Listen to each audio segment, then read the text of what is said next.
What's up, everybody? Wes, Dead Air Knipe here with Always. Typical Lydia.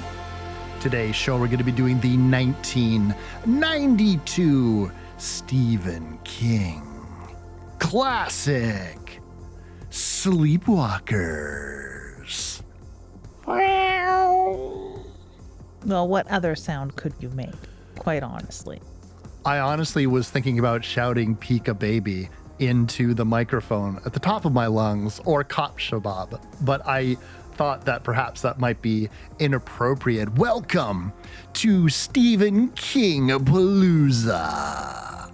Yay! It's our annual celebration of all things Stephen King, which usually, does not a palooza make when we cover 2 movies or so. But hey, that's a palooza in our books. It is a palooza by any measure. This technically is starting off with a Wes pick, even though, no wait, this is full on a Wes pick, Sleepwalkers. It is, although I'm extremely excited for it, so it might as well have been a Lydia pick. I would have picked this myself. I saw this film in theaters. I was so stoked when it came out. Yeah, I went alone to the theater and directed my parents, drive me to the city where I can go and see Sleepwalkers, the new Stephen King film. And they're like, oh, I've never read that one. It's like, haha, joke's on you, parent folk. This one does not appear in books. Which is one of the more interesting aspects of this film. And I really wanted to tackle it for that reason. We have obviously been tackling Stephen King films throughout the years of this podcast's existence, but this is the anomaly, the exception, not the rule. This is something that was always intended to be a film, not an adaptation of his previous work. So for the first time, we have Stephen King making a script to be made into a feature film and not something that was made for TV. Exactly. It is a rarity in that most of his things are adapted after the fact. Very few times has he had any say, and only once has he held the director's chair with my favorite and yours. My brain is calling it Trucks because the short story's name is Trucks. Maximum Overdrive. Oh my God. Such a reader brain here. Yeah, Trucks. The film everybody knows and loves. Yeah, the AC/DC backed, coke fueled nightmare that is a good movie. It stands up. It still stands up, and I don't care what anyone else thinks. I think it is a competent film, especially somebody, a lot of people do this. They say, oh, I could have directed a better thing, or that guy can't direct his way out of a wet paper bag. Stephen King maybe had a little bit, he was like a little bit high on himself. He would probably say the same, charged in there thinking he knew it all. It is a huge undertaking to direct a film that people don't really foresee. This is why films by great directors sometimes go off the rails.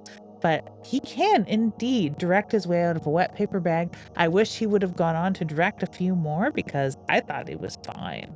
Yeah, unfortunately, King is his own harshest critic when it comes to that film. But we've talked about Maximum Overdrive on the show before, and I maintain now what I maintained then, what I maintained as a kid. I adore that film. I think it's awesome and completely valid and entertaining, and it goes for some real darkness, which also, when you watch Sleepwalkers, there is an edge to this that I think is really underestimated. And instead of focusing too much on this film's background, I want to focus on where this film sits in the modern day perception and how the memification of some films and some scenes taken out of context can kind of overwhelm a perception of a film and what it's actually about. Because that's the other reason why I wanted to do this. I wanted to do this because I feel as though when you look at certain scenes about cats attacking people and it not looking right because the scene is out of context, or you're looking at some dated special effects that are trying to be a transformation sequence and, oh, look at that, isn't that funny, let's all get together and laugh. The one thing that I would warn people very heavily about is there is a darkness that is in the undercurrent of this movie's narrative that I think will shock people quite significantly if they're going to watch this film for the yucks, because it looked corny. Do you mean their relationship? Because that is pretty fucking dark, and that's the thing that I think that turned people off of some contemporary horror stories and retellings perhaps of Bates Motel, that there is an ick factor to it. Or do you mean that this starts kind of after where most horror stories end, when they chase the creature up the bell tower, they fend the creature off with their torches and their rakes and their sticks and their clubs, and they chase it off into the forest? This is like the story that happens after that. Yes, I think first of all, yes, the ick factor between the mother-lover relationship of the two main characters, but I think that there is this undercurrent of watching characters deal with what is effectively, at least what the police and the town is concerned about, is an assault. And also this weird darkness of this teacher character. Everyone laughs at this, oh, his hand gets ripped off. They neglect to mention why his hand was down there and what he was demanding of, to his knowledge, a teenage boy. So there's all of these things that I think are like this weird undercurrent of her mother, like she just needs to get clean. There's some darkness here where you can forget the goofy fucking monsters and say, take those out. There's some serious stuff going on that I think people looking for the yucks, looking for the corn in the back, might be surprised by. And I'm not saying that this is so dark it's gonna fucking, you're not gonna go this isn't Martyrs, okay? I'm not trying to say this isn't Inside. That's not what I'm getting at. But what I'm saying is the goofy things that this film are known for by way of the internet belies the fact that there is serious subject matters going on throughout this narrative. And it always has a weird sexual bent to it. Does that make sense? It does. And it really ties into Stephen King of yore. This was him at the height of his powers in a way. I just read The Girl Who Loves Tom Gordon, which was sort of the same sort of era, where he could do anything. He was the king of the horror world, no pun intended. And he can't ever belie his roots. Even reading a more recent thing, Revival, had a lot of these edges to it where he is subversive. Where some people read horror for sex scenes and stuff, his scenes usually go dark, but there's a sexual energy thrumming through everything that happened leading up to that scene, where the woman turns the light switch off and says, lay back, that kind of thing. And then that's end scene. He doesn't like go into the porn zone, but there is something like the girl in Tommyknockers, the older sister, who masturbates ferociously and has ground her teeth down so bad that she needs to wear bite guards because she's such an angry masturbator. What the fuck? What the fuck, dude? That's crazy. But people don't remember Tommyknockers for that. They remember Tommyknockers because the end sucks so bad, but I digress. They have such subversive angles throughout all of his work, things that people may have not committed to page, like throwing tampons at people in Carrie, yelling plug it up, which happens in the book.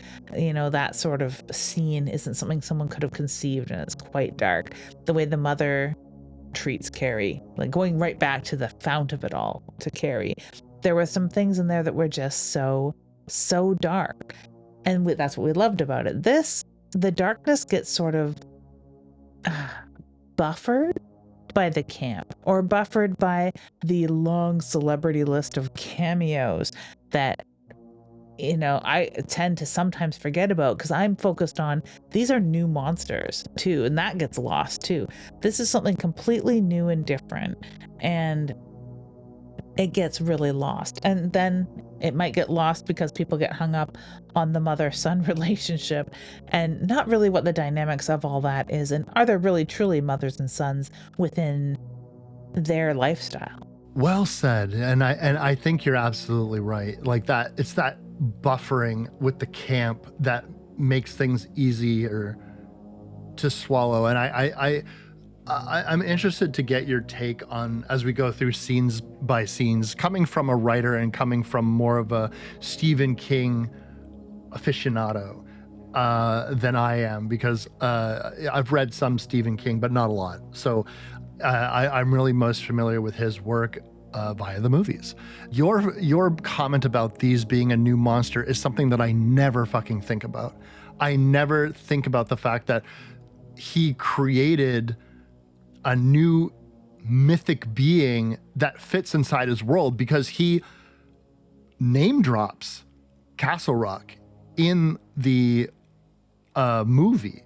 So in theory, is this part of the Stephen King like whiteboard? Is this part of his thing, or is, because this was never a novel adaptation, does this not count? What do you know?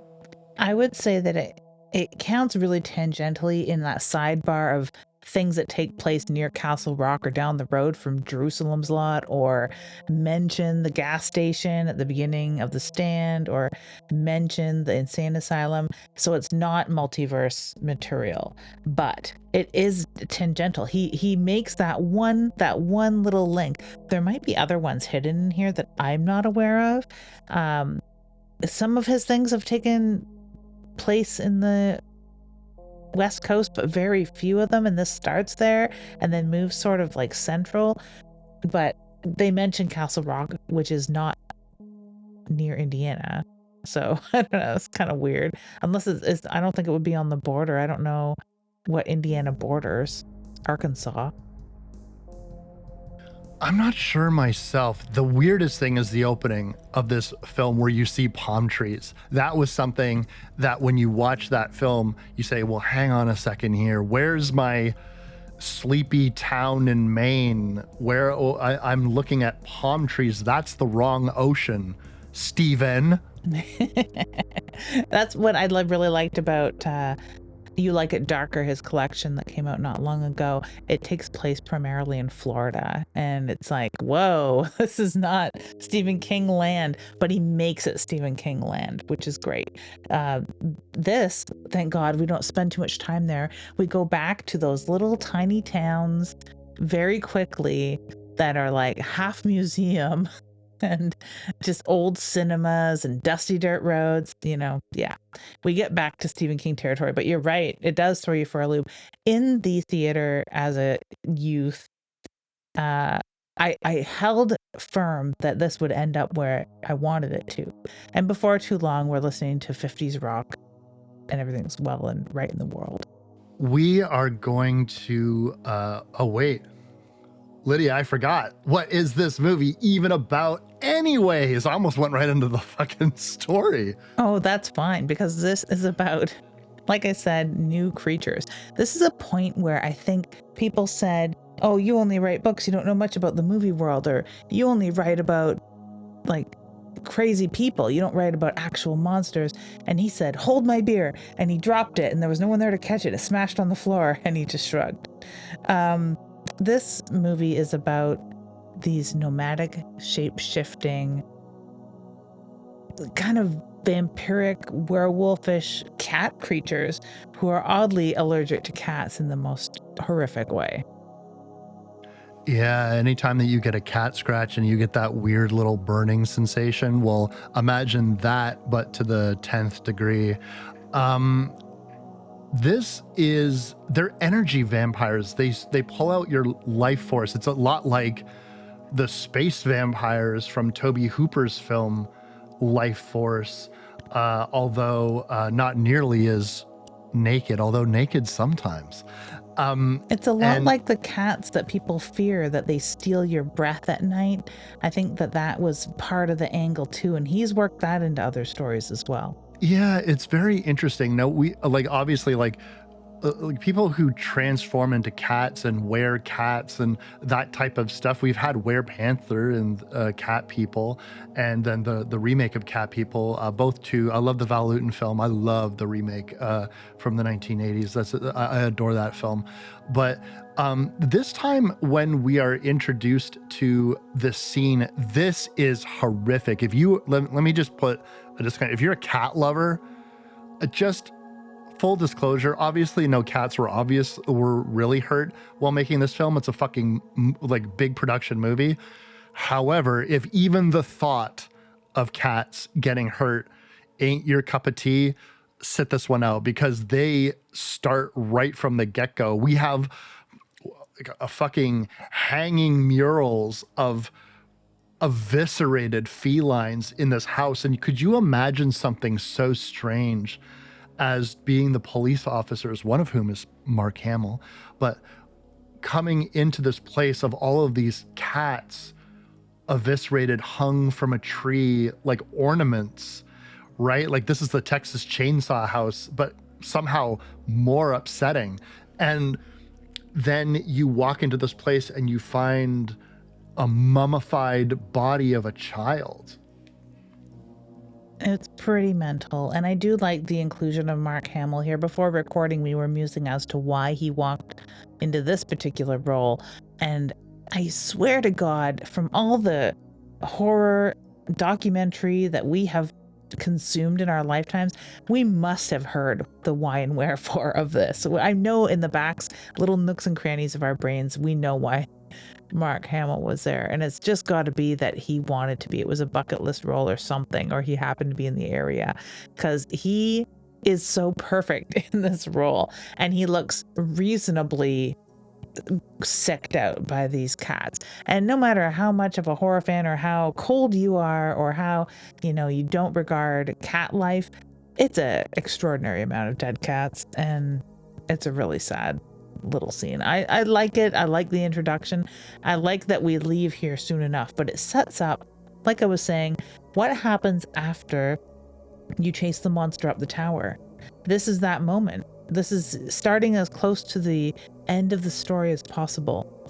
Whoever has done this, murdered this young girl, or drained her life, or something, and killed all of these cats, hundreds of cats, is on the run. I do really like a horror film that starts off and we as the audience get this overwhelming sense that we have missed something. We are walking into a scene, and whereas this film differentiates from, I'm thinking of course of opening sequences to like The Strangers or something like that. Whereas films that have that technique will say, okay, now let us tell you the story about how we got here. This is not that. It's like you said, we're moving on. And it's your job as the audience to piece together what has happened. And in that sense, it's a little bit like The Ring, just in terms of setting you up with a premise of, as opposed to telling you the lead up before something horrible happens, this is the immediate aftermath of something. And between the cats, finding the drained body, the flower in the body's hair, all of these things will begin to make sense. But first, we're going to be introduced to Charles, and Charles is going to be doing what every young man likes to do, is listen to fucking Sleepwalker and cut into himself while shirtless and reading lore about himself, essentially. I mean, it's like those serial killers that read serial killer books, right? That's kind of what it feels like. Because we don't see enough of that. Werewolves reading werewolf manuals, witches reading witchcraft and the supernatural. You don't see enough of that. I would love this idea of Charles opening up this book, getting it at the library, and being like, what does this motherfucker say about me? What the fuck do they even know what they're talking about? Yeah, they're sitting there quietly in the library reading away, and then they go, wrong, wrong. What? Oh, sorry. I really wanted a scene, and I'm begging for a scene where that T he carves in his shoulder for Tanya, because he's fawning over the school yearbook. I want to see it heal, because they never mention it again. He doesn't like show it off to her. He's all like, here, see what I did. I carved a T in my shoulder because I love you, or whatever. Like, he doesn't like show his mom, like, this will catch her eye. Look at, I carved a T. He just carves a T randomly in his shoulder, but they don't show it healing, because I fully expected he's doing this because it heals, right? The healing of these creatures is not entirely clear, because on the one hand, he seems more annoyed than anything, if not non-reactive to certain types of damage, but not others. But none of it seems to really heal all that well. And we are going to be introduced to his mother, Mary, and maybe the reason why that she doesn't notice that he has carved a T into his shoulder is because she's too busy looking at that fucking big D. She's fucking horny. They do not bury this aspect of the film whatsoever. These two characters are mother and son, but they interact with each other like lovers, like very much in love lovers. And Charles is going to tell his mother about this date that he might have, because there's this girl you see at the movie theaters that perhaps might be the type of girl that you're looking for. Now, immediately, because of his strange behavior, because of the opening of this film, we get a sense that something is not quite right here, beyond the fact that this is an obviously wildly inappropriate incestuous relationship between a mother and son. But then he is going to, through their flirtatious and conversation where they're almost like, he's trying to get a jealous reaction out of her. And it's all part of this ritual of sex, because it leads to them going into the bedroom. And just in case you didn't get it quite yet, we are going to have an exterior shot of the house with a strange light emanating from the bedroom, which will be with a cat silhouetted in the foreground. It's a universal film shorthand for sex. Aside from trains going through tunnels and all that, they actually show them having straight up sex later. So, I mean, if you really didn't get it, they make it extremely clear later when they're ultra horny. But yeah, filthy. And I kept forgetting that this actor is not the guy that played Chris from Flowers in the Attic, because he looks very similar to me, and he does a very good job of being this like seductive person to his mother. It's warped. Luckily, they don't look to be too different in age, and we don't spend a lot of time with them doing mother-son things, so I guess it doesn't stick in our craw as badly as some of those other films. So the one aspect about this film is they're going to explain things and not explain things at the same time, and it's kind of up to you to realize a couple of things. But what you need to know is that these werecat energy vampire things have an enemy, a natural enemy, and that is in the form of regular house cats. House cats don't like these motherfuckers at all. And in fact, they would seem to gather around their property, which they have laid out with traps and food, and attempting to kill as many of these cats as they possibly can, while almost like zombies outside of the house of Night of the Living Dead. They just keep gathering more and more cats surrounding this property over a period of time. And it's so unsettling because they don't directly say why the cats are there. No, they really don't. And they don't, because we can't speak cat, we can't be like, is this the gathering? Is this the legions of Alvar who are collected against our foe, the Sleepwalker? Yes, the dread Sleepwalkers rest thence across the forest in that house, and we are going to converge. We don't really know how the cats got their scent, if these are the same cats that have been following them across the Midwest, or if there's any sort of like deterrent, have all of they talk about there being maybe only a few sleepwalkers left. Charles is convinced they're the last ones. His mother keeps saying that there are others, we need to find them. Like, have the cats wiped out their entire species? That would be an interesting angle that's never really discussed. How they discovered that, like, why they can't hide from the cats. If they can hide from people by like going see-through, can they not hide from the cats? I mean, I don't know, it's interesting. Are they not descended from cats somehow? I guess dogs snarl at werewolves in films and books because they sense something either unnatural about the werewolf, rightly so, or that it's a threat to their people. Are the cats reacting the same way? We don't really know.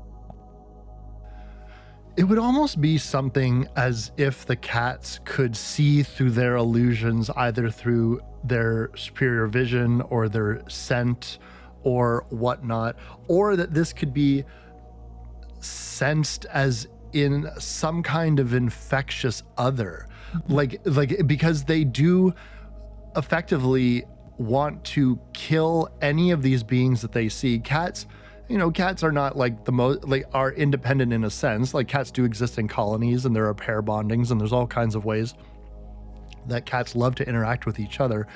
But to seemingly have other cats from all over the town, the small town of Travis in Indiana, where all of these cats seemingly from other territories, because how many stray cats, how many domestic cats could this town possibly have? There's hundreds of them. But also, if you think about it in terms of just how many cats are in the world, I've never Googled that, but I'm certain that there is a startlingly large number of cats alive in the world.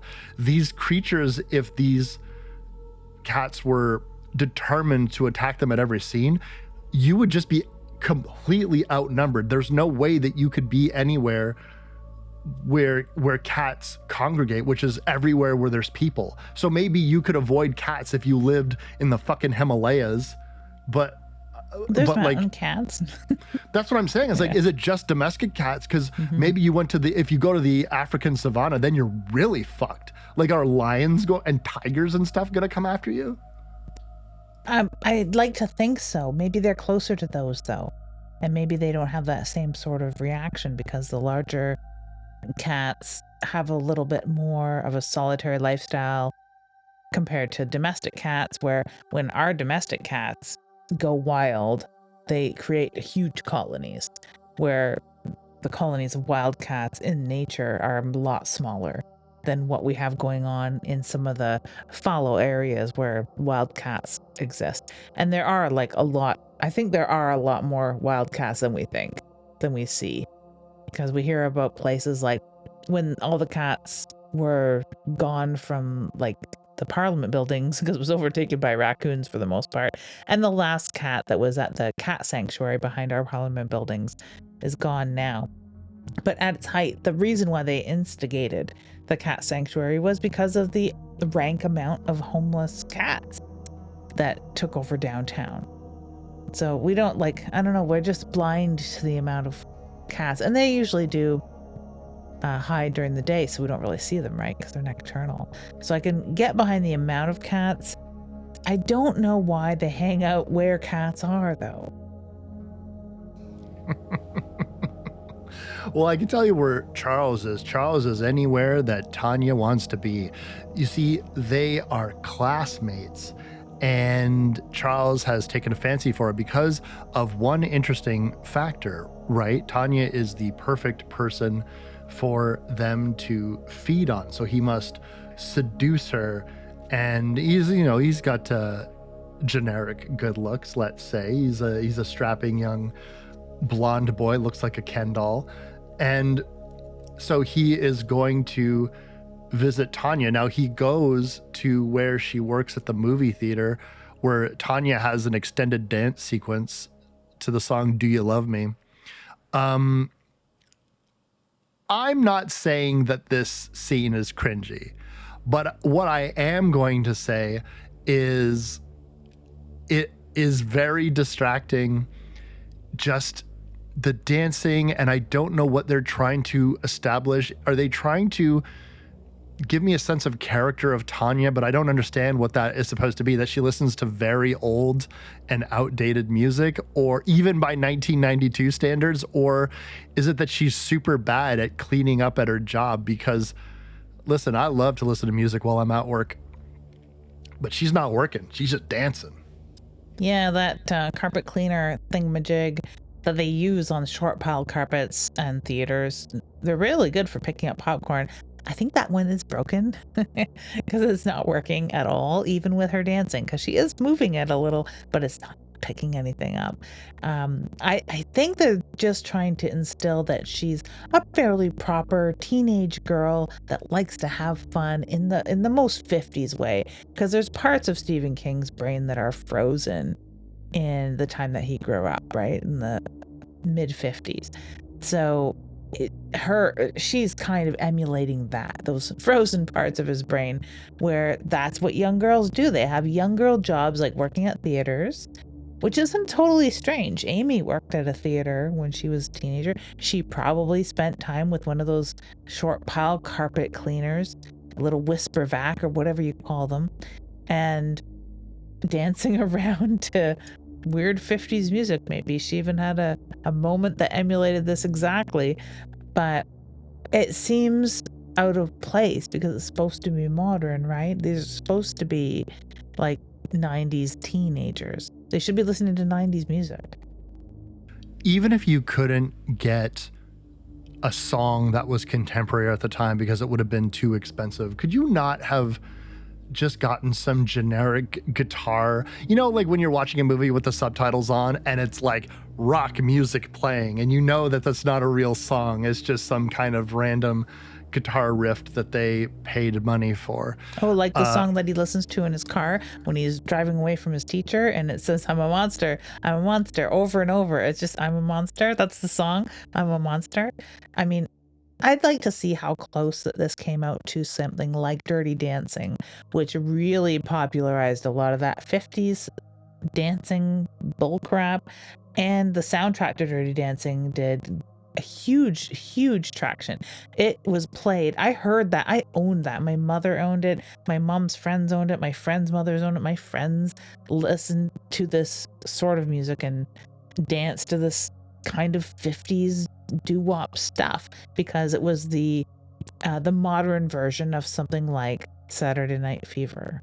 I think you might have really hit the nail on the head. Stephen King does have this preoccupation with the time in which he was a youth, which, by the way, is to many of our benefits. A lot of the storytellers that became the most prolific in science fiction and horror, be they filmmakers or novelists like Stephen King, they all grew up in and around that time. It was the time of Invaders from Mars and The Blob and Attack of the 50-Foot Women. And, we see these people either making direct references like Stephen King or Steven Spielberg or David Lynch, people who were just like, yeah, I'm going to put things, John Carpenter, put things in from older films and stuff that I was familiar with, or going to set things like Stephen King that sometimes they come back and there's like a huge, like, hey, like a bunch of greasers have come back. You know what I'm saying? Or like it's constantly like, remember when we were kids? Now we're all back to the same small town and we're all adults, but don't worry, there's going to be plenty of references. And perhaps the reason why he likes these small towns so much is because there is like a Twilight Zone frozen in time. They don't change that much like maybe bodegas and stuff do, but again, it's this aspect of stuff frozen in time. I think Tanya is a good example of that. And then this leads into the way that Charles interacts with Tanya, having that kind of pretty boy swagger, quite charming. He gets his way with her, and then plus he also has the cool car that he gets into like he's in the Dukes of Hazzard. So it's really a combination of just 50s rock, cars, popped collars, and yeah, women dressed like Mormons. He does look so much like Bo Duke. It's not funny. It's not funny. And I think there's something like a subversion there that Stephen King goes for often, very often in his work, where it's this weird little shorthand of the more Mormon and Christian and fundy, like fundamentalist Christian somebody looks, the more dangerous they really are. And they do that sort of with Tanya's mother and just some of the people that interact, and they sort of have like the carnival glass version of that in Charles' mother, who might wear a dress, but it's a skimpy dress, who might have nice proper hair, but it's kind of French styled and long, much longer than most proper women would wear. Like she wears a red lipstick as opposed to very pale pink proper lipstick. She's like that subversion of the proper kind of 50s mom, but more in that fundamentalist way. I mean, the women in this are quite interesting in that they all seem very, very prim and proper, but are various shades of demented, except Tanya, who is like this pure, nice, proper girl who just wants to get laid? Question mark? She seems pretty into it. I think it's one of those things where you need to move the plot forward, and I suppose you also need to demonstrate that he's got that charm, he's got that riz, as the kids would say these days. She's immediately inviting him into her house, beautiful house. One of the things that I love about Sleepwalkers is everyone just lives in this gorgeous, gorgeous old houses, big houses, tall, with I don't know what type of architecture you call it, but they all look like plantation homes. Like they all look like gorgeous, like houses where it's like, who even knows what anyone does for a living, but everyone just colonial wooden homes pepper the eastern seaboard like that. So at the time, before they were starting to get dry rot, which is the case now in some cases, these big homes, yeah, everyone could live in a big home. My father grew up in a huge Victorian, like it was massive, but we didn't think of it like that back then. She invites him into her bedroom and immediately is like hiding all of her underwear that she just keeps everywhere. There was it wasn't that unbelievable. I've definitely been in situations like that where you end up in someone's bedroom and they weren't expecting you there, and then there's like a whole bunch of stuff that perhaps you shouldn't be seeing at this stage in your relationship. But there is this bent with the character of Tanya, is that she's super into photography, but Charles has a hobby himself. He's super into rubbing. Don't be gross. He doesn't mean that type of rubbing. He actually means that he wants to go and do rubbing over at a graveyard. And Tanya's mother also is big on rubbing, and she tries to trip him up with some like rubbing vernacular about like how you're going to get like the right chalk. Like sticker powder. And he's able to keep up with her. So the rubbing story checks out. One of the interesting things is both the two of these people together will end up going on the most goth date I could possibly think of. I'm not going to ask you what you think about how goth this date is, but I am saying that if you cook up a date with a lady and you were to go to a graveyard so she can take photographs, moody photographs of tombstones, while you are taking moody chalk rubbings of tombstones, I don't care if you're wearing fucking Oshkosh Bagosh, the latest from Abercrombie and Fitch. You both are very goth. Yeah, whether you like it or not. even though we've got Bo Duke here with his Ken doll good looks and this little baby Fundy, um, it is very goth. It's very goth, and they seem very cool with it, and it seems to be something that people do in this town. Although, according to her very hip, very 90s coded friends, uh, it's a makeout spot, this graveyard. The mother seems to have that in the back of her mind and know that, but it's like everyone in the town hangs out in this graveyard. I would like to go and live in this town where it's normalized to go hang out in the graveyard. I mean, it is the nicest dog-free, kid-free park that money can buy. You're not kidding. And I suppose one of the best aspects about going to a graveyard and everyone understanding that you're going to a graveyard to make out is, I mean, I guess you don't really have to worry about running into too many other people who are also not there to go to the graveyard to make out. I don't know. It's like, it's a pretty small, secluded spot. Like, it's not like one of those big scrawling open graveyards. It seems like it's very isolated, just walls on all sides, essentially. And in that nice movie way, a lot of the headstones are tilted. So it makes for a really picturesque stop. We're spoiled with Beechwood being this like gigantic drive-through cemetery here, but it's like, yeah, a small town, kind of on the edge of town, semi in the forest sort of graveyard. So it's really pretty. The thing I dislike the most about this whole scene is that Charles does change on a dime. And if there's anyone that should know, it's Stephen King should know that you can't do that with a character. You just can't make them all of a sudden go 90 degrees. I'm really glad you brought that up because holy fuck is this distracting. Mhm. I don't I really, really, really do not like Charles's turn. There's even a moment where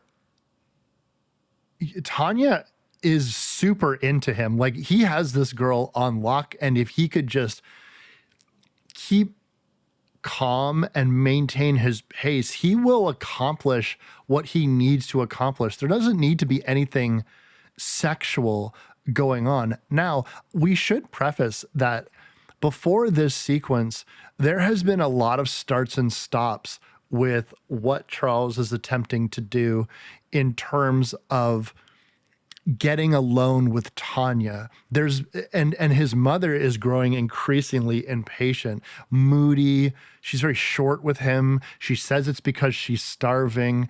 And it seems to be that Charles might be caught between his head and his heart. You get the sense that that could maybe be it. And the reason is because there doesn't really seem to be a reason for him to delay what he's doing. And yet he's not really trying to lock things down with her so much as he's trying to go on a couple of meet dates and talk to her, get to know her a little bit better. And they're always leading up to this date that they're about to have. When questioned by it directly from his mother, Mary, he's so coy about it. It just wasn't the right time.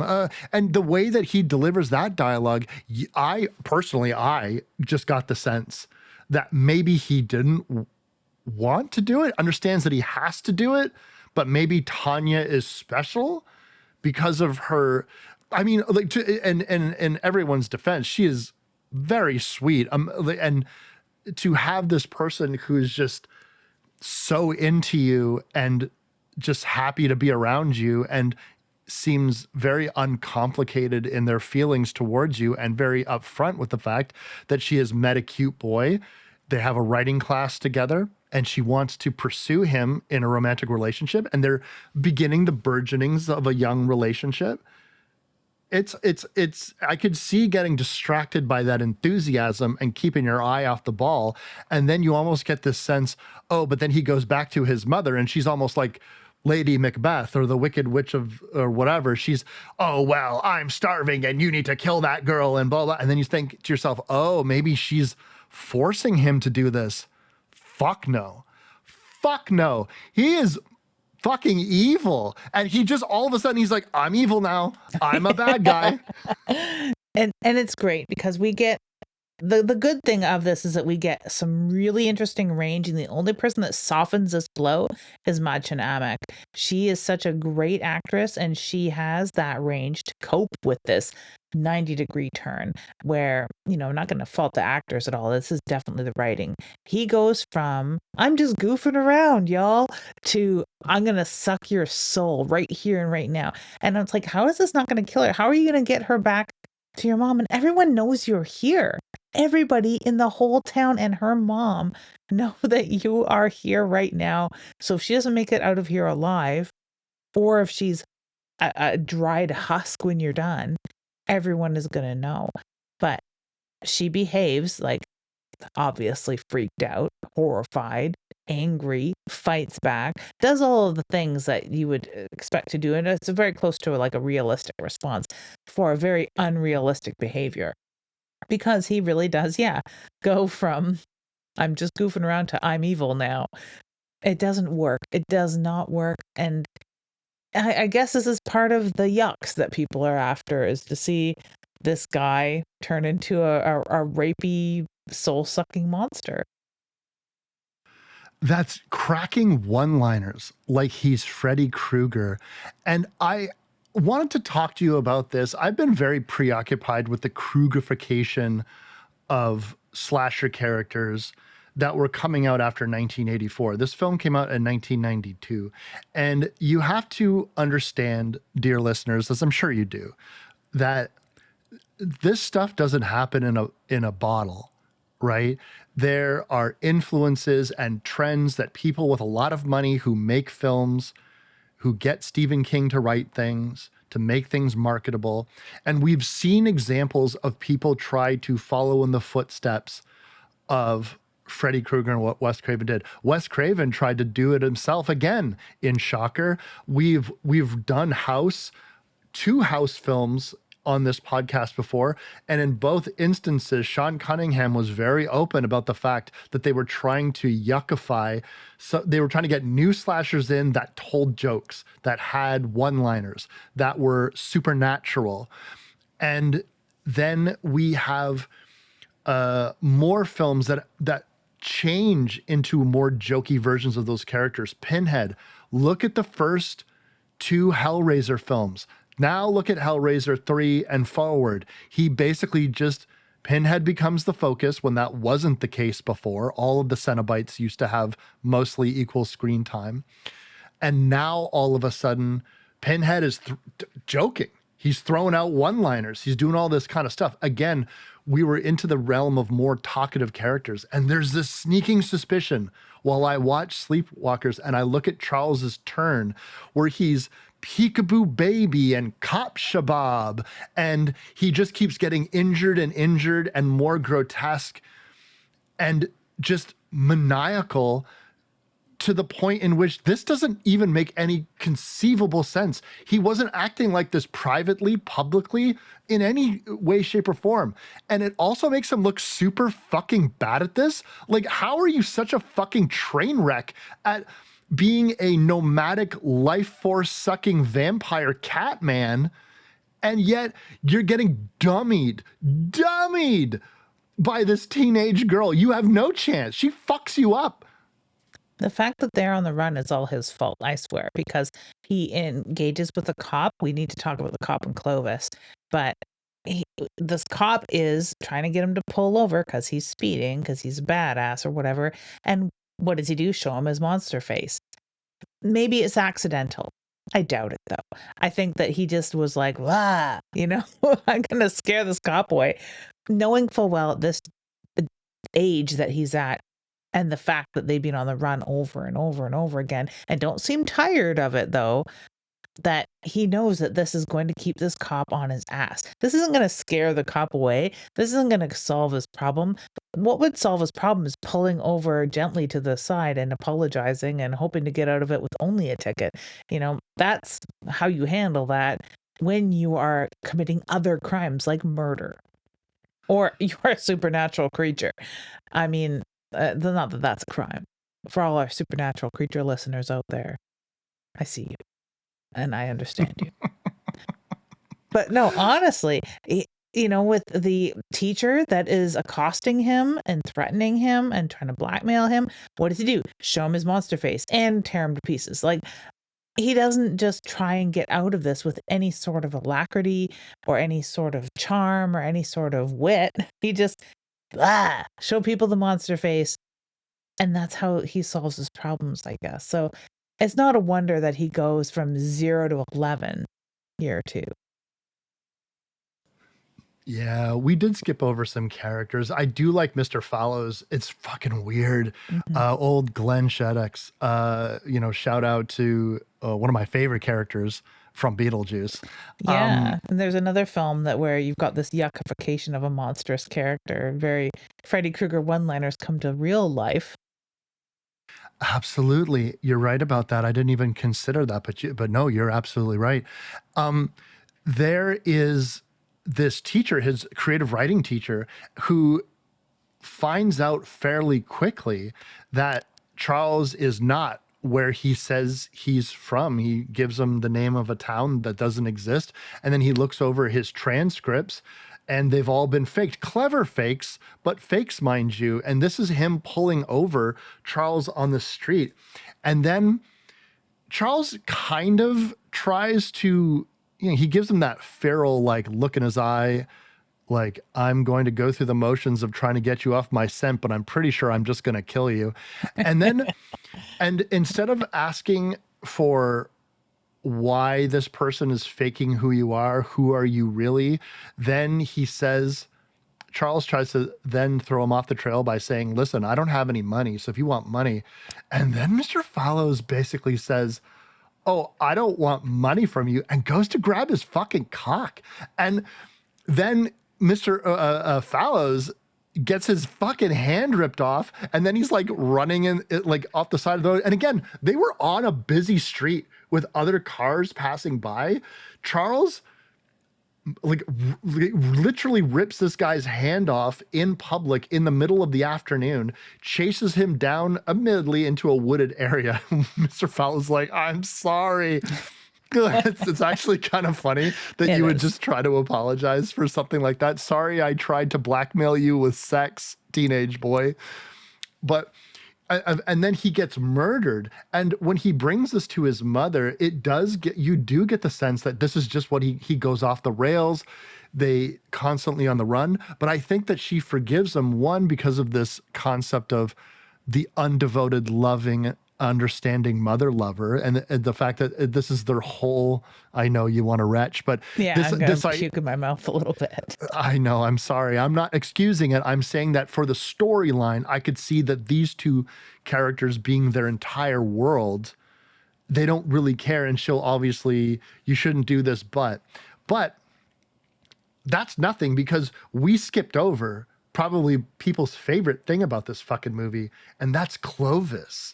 Clovis the attack cat. Yeah. No, I really must say it's odd that they just got to this town. They just got here. He just started school and he's acting like he's at the end of the road and he doesn't matter anymore and all bets are off and then the charade is up.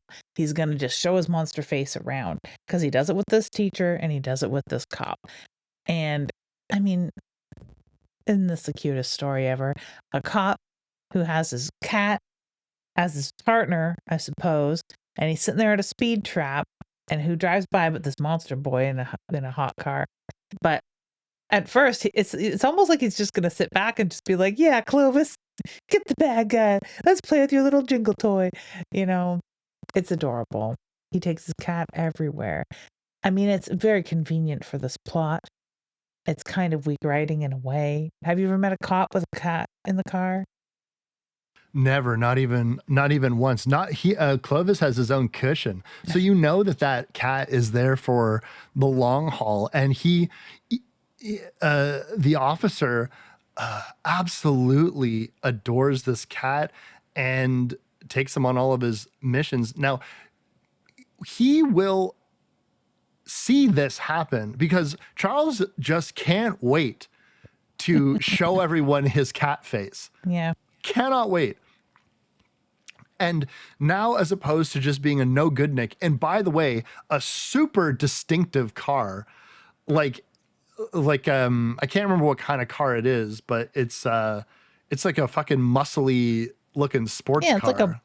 a bright blue T-Bird of some sort.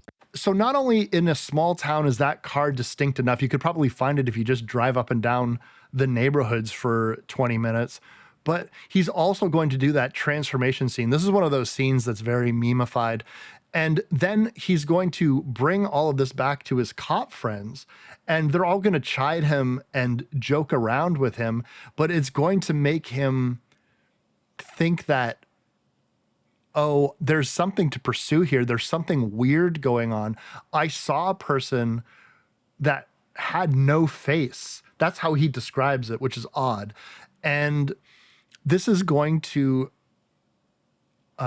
culminate with him encroaching on the graveyard. It just so happened while Tanya was there because he notices the car. Now, he's Charles is going to attempt to bring Tanya there in a different car, like a red convertible, but it is just the car because one of the things that we've neglected to mention is these werecat life force energy vampires also have telekinesis and also can make themselves and other objects either invisible or transmutate.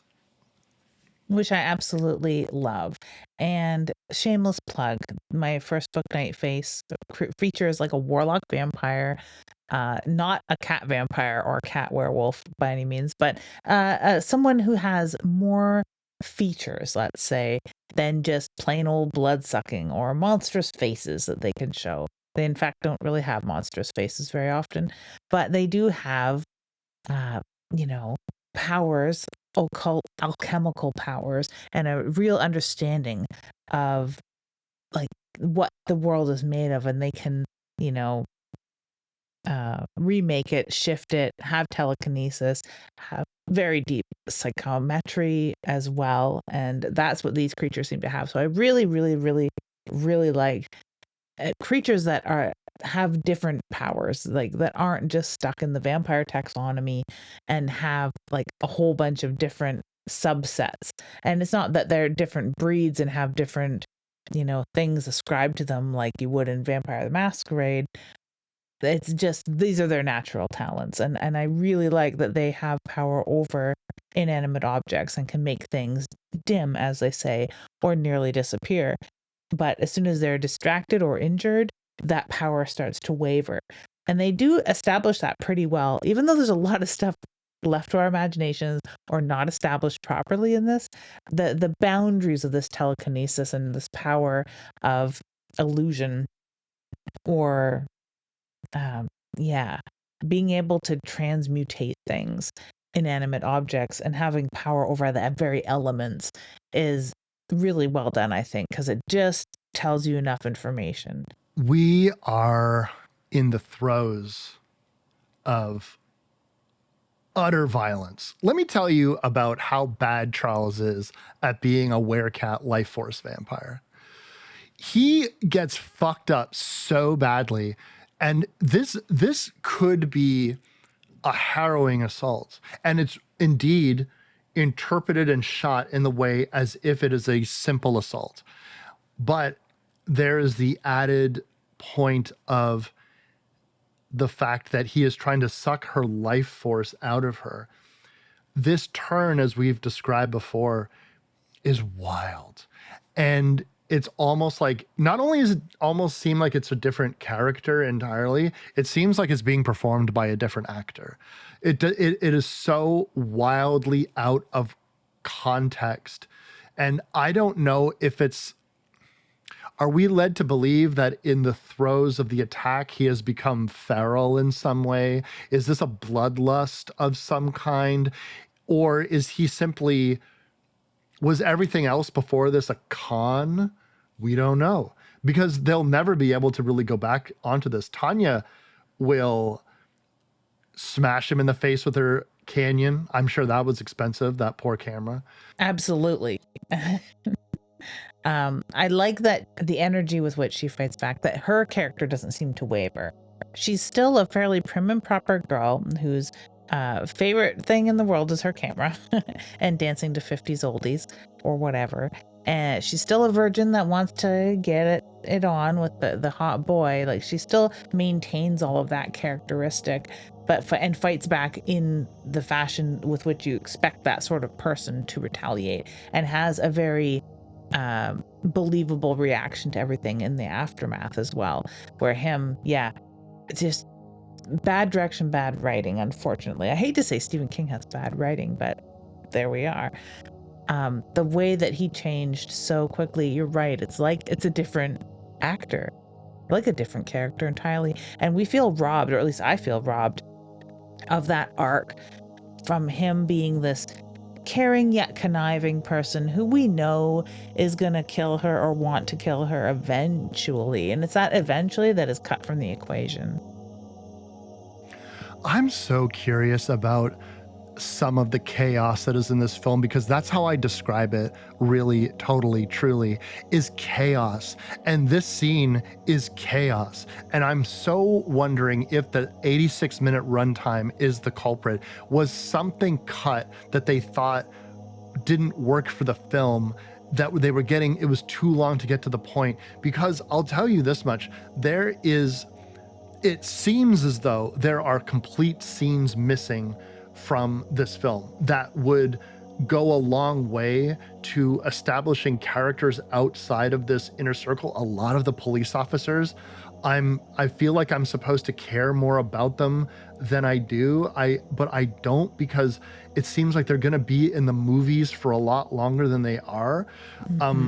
Clovis's owner is not going to survive this, and at first it's very unceremonious. He gets a pencil to the head, where and then it's like cop shabab, and then it looks as though he's dead. He manages to survive and at least gets a shot off, again further wounding Charles in this assault.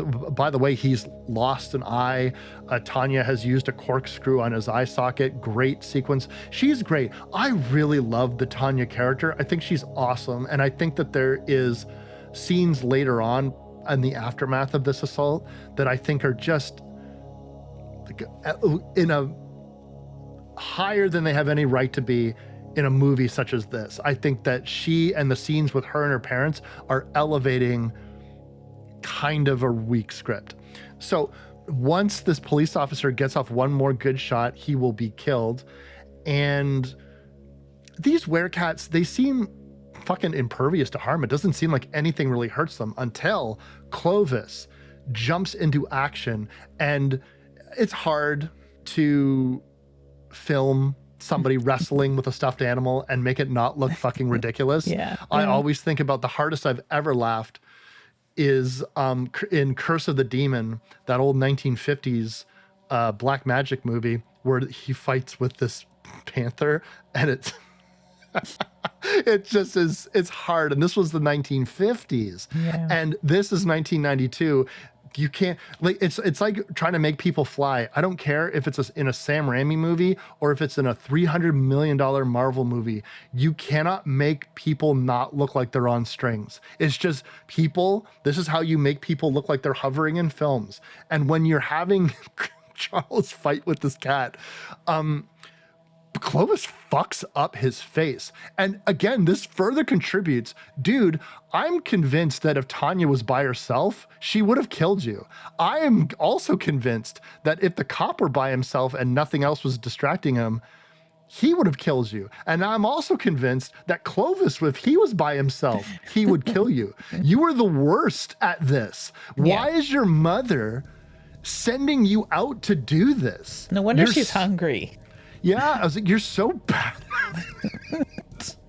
He really, really is. You'd think that he would have a lot of practice, because they haven't touched on their immortality, except that the fact that the mother looks so young and is obviously his mother, but they suck life force and it keeps them young and satiated, much like any vampire type character where the blood keeps them young. So they haven't said that they're immortal overtly, but I think it's implied just by the nature of them and how they act, and the fact that he seems to know all sorts of little things about grave rubbings. It's those sorts of things that make you think that they've been around a lot longer. They're older than their years, and he does look a little old to be in high school anyway. But that aside, I mean, they don't talk about how many other towns they've been to or how long they've been on the run. We get the sense that they do this a lot because they seem to be good at setting up camp, but how often they are run out of town, how often he screws up and they don't end up getting any young virgin life force. I mean, how often have the cops been on their tail? We don't get any of that. Instead, we get scenes of the cops interacting in the home. We get the cops interacting in the station. We get all sorts of like background stuff. We get a lot of conversation between her mom and her dad when a knowing look would have been enough, considering the heavy lifting that those actors and actresses are doing by their wardrobe and their look and just their demeanor. They're doing a fine job, but we get these extra scenes of them having conversation that we don't need. What we really needed was more lore and more setup between Tanya and Charles. But instead, we get scenes of cats outside, many scenes of the herds of cats outside, and many scenes of them looking out the windows at the cats converging on their home as the threat. It's just a lot of wasted stuff, and I squarely blame Mick Garris and his kind of slapdash method of making films, even though he's got at his fingertips some of the greatest writers of horror in mankind. He seems to make these films that just are lackluster. It's very strange to me. There's a strong implication that what Charles needs at this juncture is the life force in order to heal. So I'm curious if, on top of perpetuating their lives, the life force also could heal all of these grievous wounds that Charles has. And you're right about the slapdash. You know, like the Deputy Sheriff Simpson is the guy who was the owner of Clovis before he was killed, and they could have done so much. Why not give him? He's a sheriff. Why not have him investigate the lore of these werecats? This film is going to end with nobody knowing what these things were.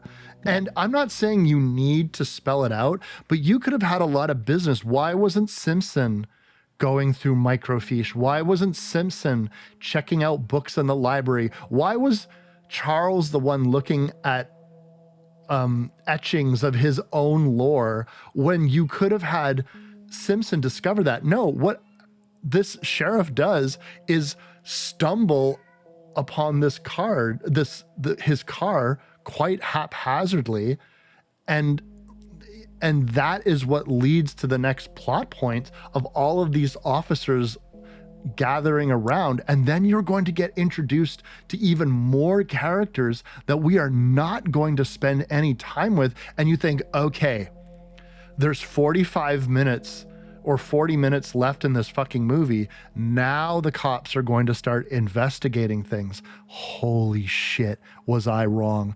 Holy shit. Like, you want to talk about slap together and chaotic? I wager that this last 30 minutes of this film is so chaotic. It might be some of the most chaotic in a mainstream movie, where you just, it's a rampage. It is a straight up rampage, and people never learn what they're dealing with. No, they don't. But they do learn how many ears of corn that Tanya's mom has and what delicious pie she has, because they waste time, instead of being fucking cops, eating food, and instead of being cops, bitching at one another. Like, they're not doing any police work that moves the plot forward whatsoever. Horace is going to tell us that he's like, I haven't had a meal this good since my wife passed. I'm like, whoa, why are we getting like third act character reveals like this? Like, what the holy fuck?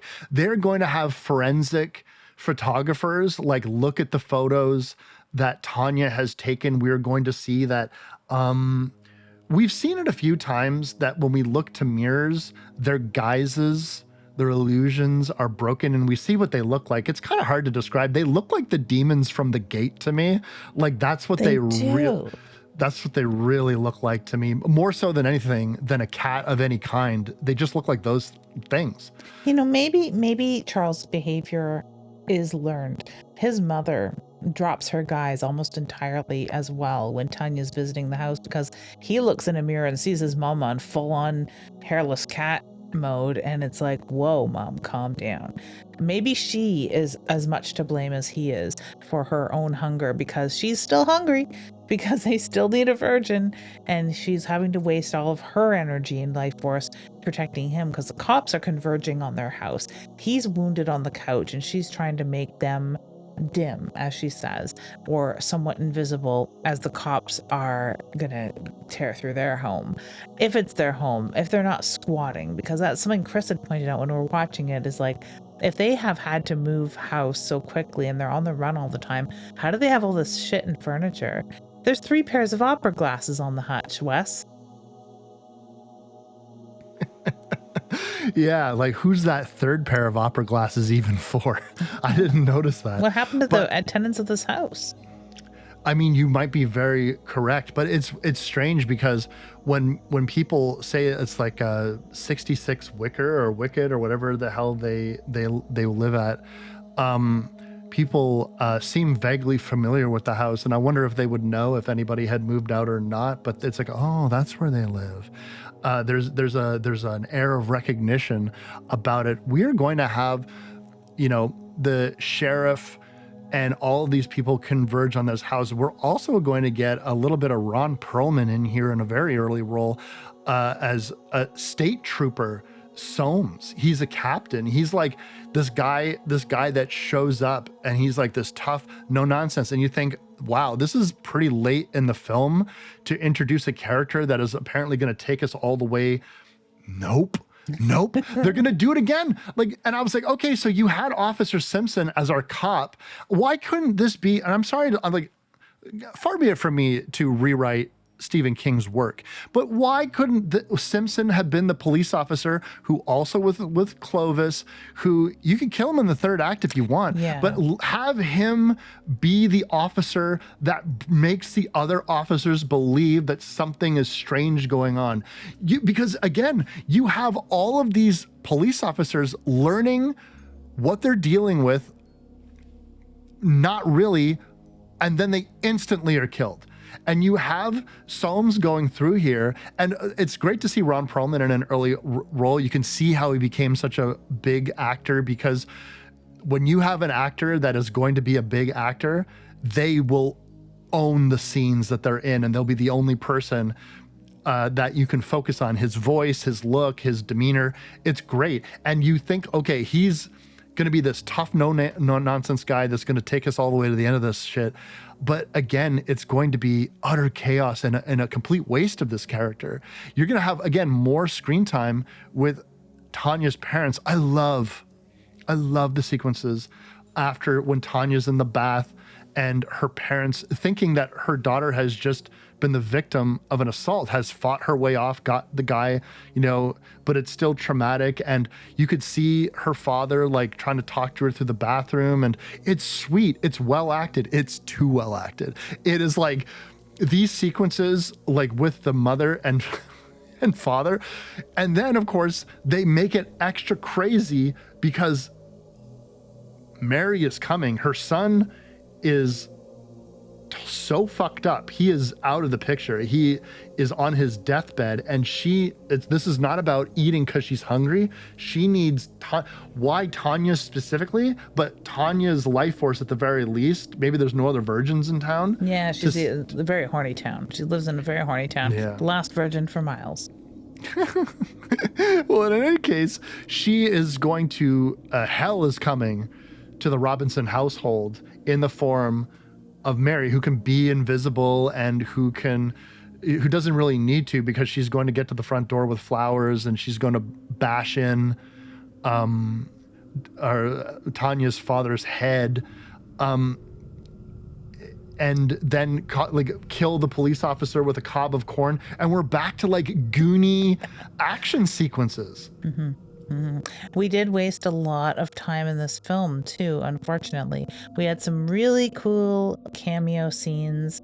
I would be remiss to mention Stephen King himself as a cemetery caretaker. Now, if you want to stick your pencil in someone's ear and have a death, why not Stephen King? Combining characters, I'm a huge fan of. They could have combined the captain and the sheriff, or deputy sheriff, just perfectly. It would have been a very cool through character that could be your lore master through this journey, and kill other people.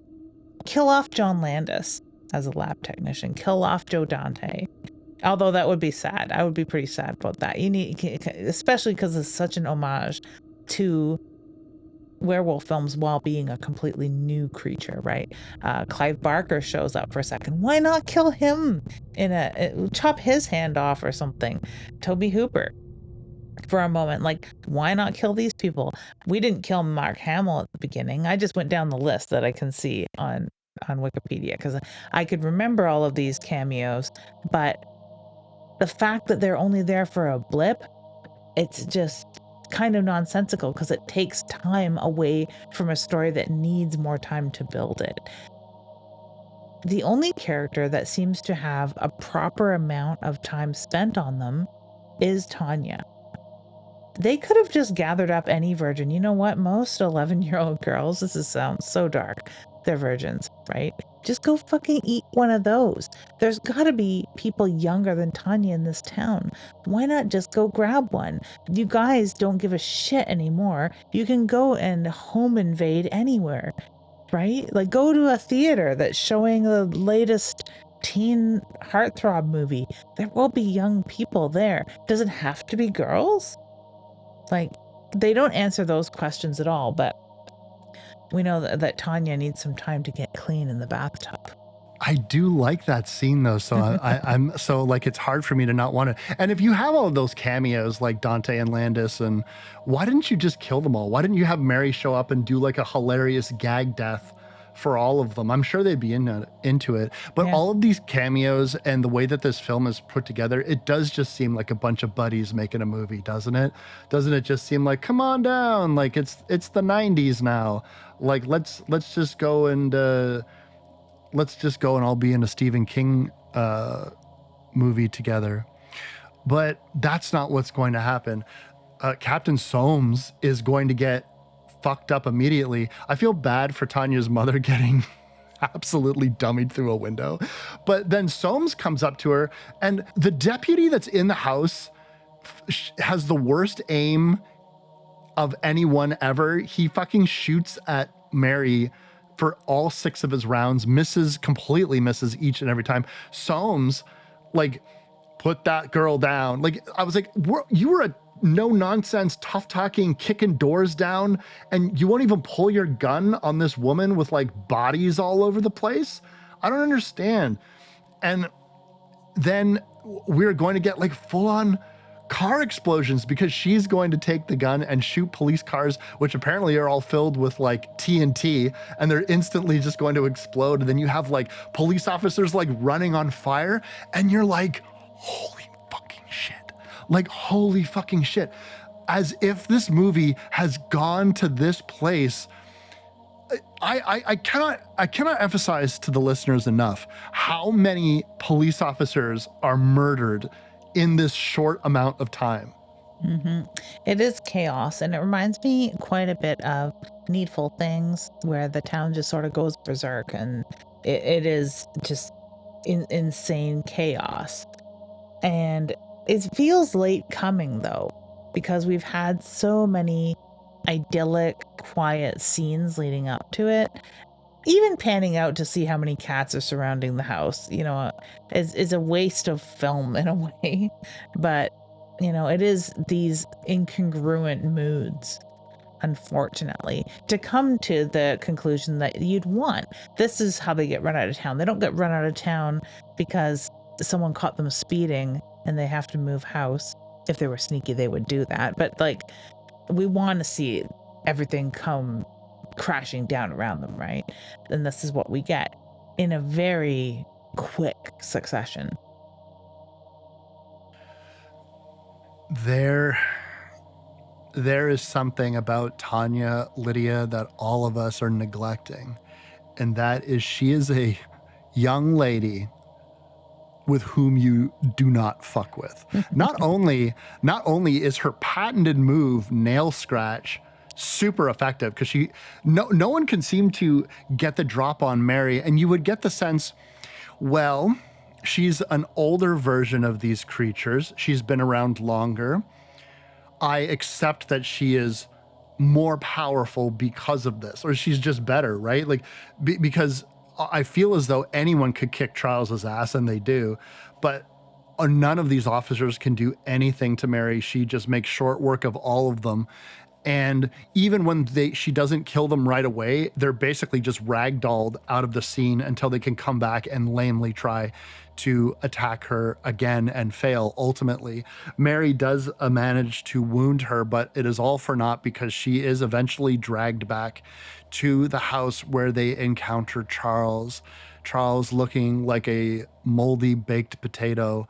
He is fucking dead. He is super dead. He is as dead as you get. Now, how she can tell from his mush face that he's not alive, I don't know. I'm just like, he's dead. How could you tell? Like, he looks as fucked up as he did when you last saw him, but he is dead. And Mary goes through this interesting sequence, and I wanted to get your take. Does she, with her powers, not only with her power, she plays that fucking Sleepwalker song again, which is like the Sleepwalk song that she played. You would know it if you heard it. You might not know the song by me saying it, but they play it 3 different times during the movie. Always when Charles is about to do his lovemaking. And she is going to play this song yet again. Is Charles back from the dead at the end, or is it all just her telekinetic powers? This sort of lives in the place where Grandpa lives in Texas Chainsaw Massacre for me, where he should be dead. Are they moving his body? Are there times when he seems to be alive? Is he immortal? Is the blood giving him life or something? Is the promise of killing once again giving him that elusive spark? Because Grandpa in the first Texas Chainsaw Massacre is just an old man, like on death's door. But in subsequent films, it's confusing to me as to what Grandpa really truly is. And he's sort of there in a way. They can control inanimate objects. If Charles is dead, he's now inanimate. He's nothing but atoms and cells, and she can move him, quite obviously. Or was there just a little tiny spark left? It's so hard to answer. And his song and the promise of virgin energies or whatever gets him up. She seems to be the one propelling him up with her mental powers. But once he's up and standing, he seems to be a little bit there. But I don't think so. Yeah, I think he's dead. Dead as a doornail. Yeah, that was my sense too. And I had wondered, when the eye opens and he begins to suck the life force from her, I'm wondering how much of this is all automated. Like how much of this is his mother's delusion, which, by the way, I really enjoy. I really enjoy how she's grieving this complete denial and how you're going to dance with my son. And it's totally Last Dance of Mary Jane style stuff. And it is creepy and weird. And Tanya is the right amount of disgusted and terrorized. And this, I'm glad you brought up Texas Chainsaw, because there's a mania to this scene that reminds me a lot of the dinner sequence in the first Texas Chainsaw. Perhaps not as serious and as dark as the dinner sequence. I'm not going to laud that kind of praise onto this film, but I will say that it is matching the energy, the vibes, if you will, of that sequence. And I think that Tanya does a great job in conveying this, but I will tell you one thing. I've said it before, I will say it again. Tanya is not a woman with whom you fuck with. She is Tanya, destroyer of worlds. She will fuck up Charles again. She's just going to take his other eye out. Like, he has no chance. If you thought that this motherfucker could take Tanya down in any capacity, no. And if you think that Charles being controlled by his telekinetic mother can take her down, fuck no. She fucks him up again. And I was just like, guys, sometimes when you look at this film and you look at that opening sequence and you see the cat tree dangling all the dead cats and you see the body falling out the thing and you see that the house is cleared out and the officer is showing up being like, what on earth has happened here? We'll never know. You'd think that these people were masterminds, masters of the slipping in and slipping out, ghosts that come in and do this thing one at a time. And this time, the only reason why they're not able to do that, and they were able to do it before, is apparently every virgin they tried to take the life force out of previously were dumb fucks. And then they happened to pick, it's like, you picked the wrong house, bub. It's that. You thought Tanya was a good target and you did not realize that she's fucking dangerous. She's more dangerous than all of you. It's a really good story of violence, men against women violence, in that we're trained we as women who might come under attack, trained to go for the soft parts, go for the eyes, do what you can, fight back with all of your might. And she really embodies that twice. And it's really great to see. I mean, for those who are upset about the opening sequences with all the death of cats, we also get a very strong cat retaliation scene, so it's all worth it. You get to see the cats get their comeuppance. We get to see Tanya get her comeuppance for being treated a bit like a piece of meat in that graveyard sequence, in both the human sense and the inhuman sense, in that he's after her body and virginity in one sense, and after her life force as a virgin in another, in the supernatural sense. So this is a really good and satisfying ending. And for those who get cranky of Stephen King not writing good endings, this is a very fine, very tight ending. All those little loose ends, things we wanted to know, the lore we wanted backfilled, it's kind of made up for because we get these moments of ferocity from both Tanya and Clovis. Clovis and his army of cat buddies is going to fuck Mary up. Now, I will say that throughout this, there have been police officers that have tried to do things, the sheriff and all of that. He gets slammed down on a white picket fence. And this is where the film enters this realm of full-on monster movie. You are literally looking at a person in a rubber monster suit, like a kaiju, destroying a suburban neighborhood while cop vehicles blow up and people are brutally killed. And then she's swarmed by cats.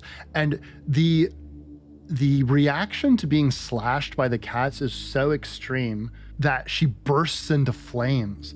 And then you have the film ending so abruptly. And in a way, I kind of respect it.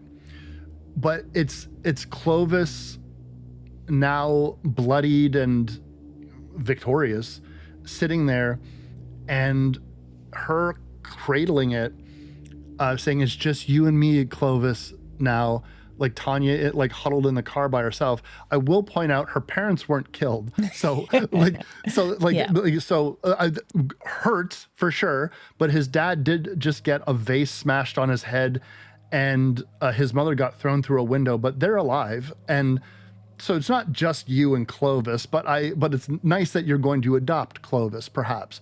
But then, just in case you weren't sure, it was 1992. We get some Enya just fucking ending the thing. So there's something deliciously eerie and delirious about looking at a burning house with cats running like off speed, and also Enya like and I was like, all right, I like it. Yeah, it gets a little weirdly cosmic at the end for whatever reason. And maybe because of the like harkening back to the Cats of Althar by H.P. Lovecraft, maybe that was a little bit of a inspiration to Stephen King. Or maybe he just met up with a bunch of people's cats and realized that the mom and the son had a thing going, and that could have been enough inspiration too. I think another inspiration, especially for all the cameos within this, and the fact that he decided to take a stab at filmmaking, and once again, and like, be on set and present, maybe not being the writer, but being very open and helping, was him hanging out with a lot of the people here, like Clive Barker, Ramsey Campbell, John Carpenter, other filmmakers and writers and screenwriters, and Toby Hooper on the 1990 BBC thing, Horror Cafe, where they all probably spent a lot more time behind the scenes, chit-chatting, hanging out, networking, being masters of horror together in the same room. And it was only a short time after that all these things sort of converge. He writes something that is for the screen, and then has this like Lovecraft sort of angle to it all, and incorporates a whole bunch of horror's greatest, and has a lot of inspiration from a lot of their works as well in many ways, because we've mentioned a lot of their work as things that we're reminded of while watching this particular film. So I don't think it all just like comes from a vacuum. It's not lightning in a bottle necessarily. It has a lot to do with all of the places where Stephen King's heart is, and some of the friends he had made in the last year or two before making this film, specifically because of that Horror Cafe BBC presentation, which I really want to watch again to see a young Stephen King just on the precipice of the height of his power, right? Just beautiful stuff if you're interested in old Clive Barker, Stephen King, Ramsey Campbell hanging out, talking film with like Toby Hooper and BBC guys. It really brings to light what we were talking about earlier, just this melting pot of ideas that were coming out of all of these filmmakers and writers in and around this time, because there was more emphasis on cosmic H.P. Lovecraft stuff that was coming more to the forefront in this. And there is a vaguely cosmic aspect to this, where like these creatures could easily be aliens, or they could be part of something more interdimensional, and they don't really spend a lot of time or want to spend a lot of time having too much backstory. Weirdly, even the scenes with like the arcane knowledge and some of the backstory that was included by this wasn't even in Stephen King's original script. Mike Garris added those scenes to give even more backstory. So like, Thank you, Mike Garris. We needed it. Because, well, right? Because imagine if that wasn't in it, then what context do you even have to what any of this is supposed to be? Then maybe they are aliens. Like looking at the life force comes out, like the CG is the CG of 1990s, but like it looks oddly alien. It does look oddly alien, or again, it's like, and I just can't help but notice, like Toby Hooper made Life Force just a few years before this. And it's the same concept, but they're more overtly vampires, but they're cosmic space vampires. We should, one day we'll do that movie. Yeah, we'll put a pin in it, as they say. We'll put a pin in it, as they say. But what do we got next for them? Coming up next, it's Stephen Kingapalooza, so we have some Stephen King films on tap. We're going to take a hard 90-degree right into Apt Pupil, mostly because it's September. Being Stephen Kingapalooza, we'll even have a third film coming up after that. But for now, Apt Pupil, a movie that we've wanted to do on the show for quite some time. An extremely dark story that I remember renting when it first came out. I was very excited, like I always was, for Stephen King things. this one does also exist as a short story as well. Yeah, I'm really excited to do this film. At Pupil was a movie that I had watched when it came to television, when it came to the movie network. And it was the first time that I had ever encountered, to my knowledge, turns out I had seen him in something beforehand, but the great Ian McKellen, before he became super famous to the nerd to the nerd audiences with his stuff in X-Men and Lord of the Rings and those types of stuff that people adore him for now. But we have him in a capacity that I think that if people are not familiar with his earlier stuff, this role will be shocking to them, really, truly. So I'm excited to do this film, but it is dark. It's a dark one. It is. And what I really like about juxtaposing these two films that have fucking nothing to do with one another, we will find a thread, though. I shit you not. We will find a thread between these films other than just Stephen King. Not that we have to, but I like to, and we often do by accident. This film that we just watched, Sleepwalkers, going into the theater to watch it was like, oh yeah, give me all the yummy Stephen King goodness. We got a little small town, we got 50s music, we got prim and proper women, we got deviant boys, we got high school, yum, yum, yum, yum, yum, yum. And it's just Stephen King weird supernatural bullshit that makes no fucking sense. Yeah, perfect. Popcorn. It's Stephen King popcorn with lots of butter. And then you would go to Apt Pupil and it's like a different kind of delicious Stephen King. It is your fava beans and a nice Chianti Stephen King. It is yum, bellissimo kind of Stephen King, where it's so dark, subversive, wrong, evil, cruel, and pulling cruelty out of, Nazi Germany for one, which is dark all on its own, and then the mind of a young teen boy. Manipulative bullshit. Absolutely delicious, but far more shocking, where I sit down to watch Sleepwalkers as a young girl and I get all my yay, Stephen King, this is fun. I get the same sort of feeling in a much darker way, renting Apt Pupil and being like, whoa, now I'm going to sit down, and it's like watching Misery. One that we'll tackle one of these days as well. But in the meantime, I'm Wes Knipe. And I'm Typical Lydia.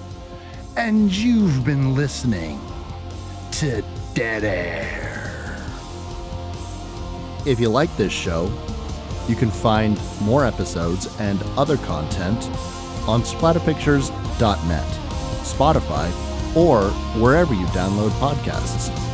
We also upload all episodes to YouTube now, if you'd prefer to listen that way. You can find us across social media like Instagram, X, and TikTok.